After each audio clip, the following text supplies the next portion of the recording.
Bonjour à tous et bienvenue dans cette nouvelle vidéo. Ok. C'est la vidéo de mon départ de Corée du Sud. Ça fait 1 an que je suis en Corée du Sud. J'étais en PVT comme vous le savez, vous pouvez voir nos anciennes vidéos. Là je suis en train de finir de faire ma valise, de ranger les derniers trucs à ranger. Il reste quelques trucs sur le lit. Est-ce que j'ai envie de partir? Non. Est-ce que je dois partir? Oh oui. Si seulement ma famille et tout habitait ici, franchement je resterais ici. Mais pour l'instant on rentre. J'ai 2 valises, ça va être très marrant. C'est les derniers préparatifs. Donc let's go.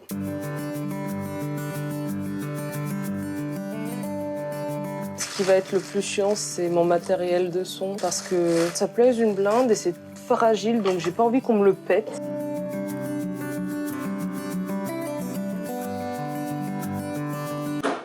Je suis triste. C'est normal, c'est une aventure qui se finit. J'ai envie de pleurer.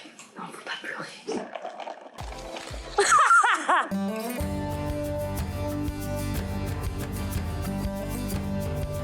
Frérot, c'est quoi ces sièges? Qui est bien là? Camille a pile le bon poids. Oui, à 100 grammes. On se voit en été, on se voit dans même pas 2 mois, on se voit dans 1 mois et demi. Tu vas retrouver le pain, Le pain, le saucisson. fromage, on se voit dans 1 mois et demi. On fera. Raconte-nous comment est le fromage. Bye. Bisous.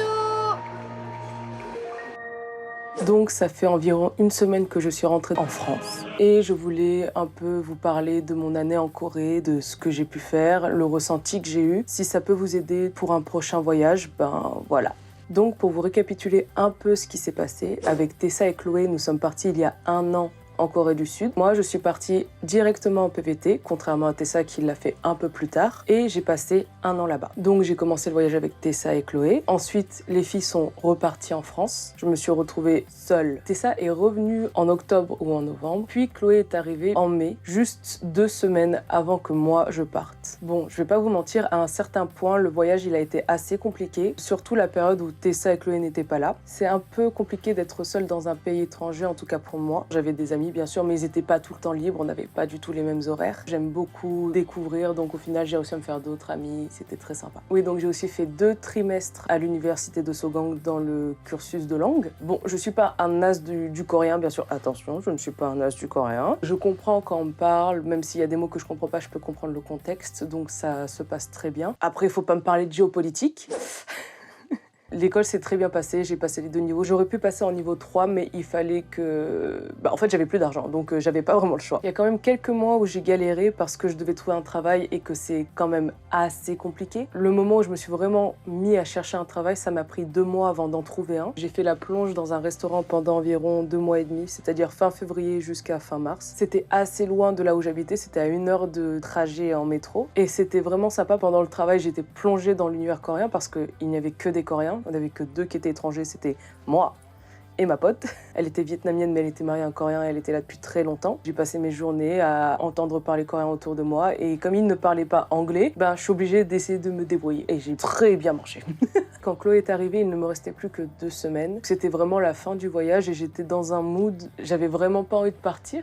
Ça c'est sûr. En même temps, j'étais très contente de revoir ma famille, de revoir mes amis. Et c'était aussi compliqué de se dire que j'allais quitter un endroit que j'ai connu pendant 1 an, où j'avais réussi à créer une routine, où j'avais trouvé un rythme de vie qui me convenait. Et quand on te demande de rechanger encore de mode de vie, c'est un peu compliqué. Donc on a passé les 2 dernières semaines à faire plein de choses. C'était très marrant. En tout cas, moi, j'ai passé un bon moment. Et je suis très contente de cette année, franchement. Je pense que j'en suis ressortie avec une expérience pas importante en quantité, mais importante dans la façon dont je vais fonctionner plus tard. Finalement, je suis partie le 18 mai vers 9h et j'ai volé. J'ai pris l'avion, sens inverse, l'aéroport.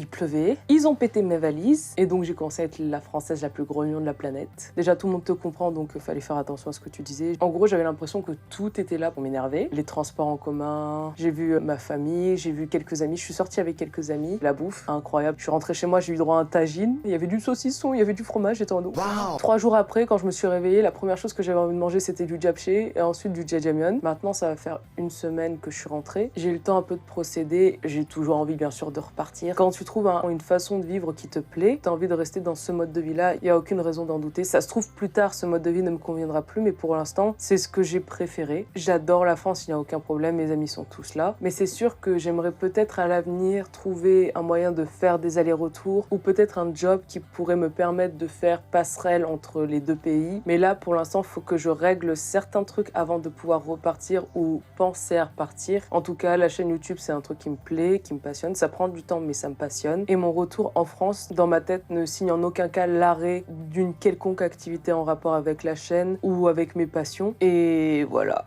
Et pour la dernière partie de cette vidéo, je voulais un peu vous donner mes recommandations quand vous voulez partir en voyage. Là, je parle du point de vue de la Corée du Sud, bien sûr, mais je pense que ça peut s'appliquer au Japon ou n'importe quel pays que vous voulez aller voir. Si vous avez l'intention de partir en PVT, en tout cas, je vous conseille vraiment de faire des économies. Nous, avec Tessa, on a fait beaucoup d'économies. On était un peu plus de 7 000 €, voire 10 000. Surtout si au début, vous faites beaucoup d'activités, ça tient pas longtemps. Donc, pensez vraiment à faire des économies. Ensuite, je pense personnellement que c'est bien de voyager seul, c'est sûr, mais au bout d'un certain moment, c'est toujours bien de voyager, de pouvoir partager l'expérience avec quelqu'un et pas de vivre ça seul. Il y en a qui aiment ça, je dis pas le contraire, mais il y en a beaucoup qui partent seuls et qui après se disent j'aime pas en fait, et ils croient qu'ils aiment pas le pays ou ils aiment pas la culture, mais c'est juste parce qu'ils le vivent seuls et qu'il y en a qui préfèrent le vivre à plusieurs, c'est tout. Et pour finir, peu importe le pays où vous allez, soyez toujours vigilants. Ne soyez pas alerte H24, juste faites attention à vous, c'est très important. Des fois, on peut rencontrer des personnes pas avec des bonnes intentions. Je pense qu'il faut vraiment pas avoir peur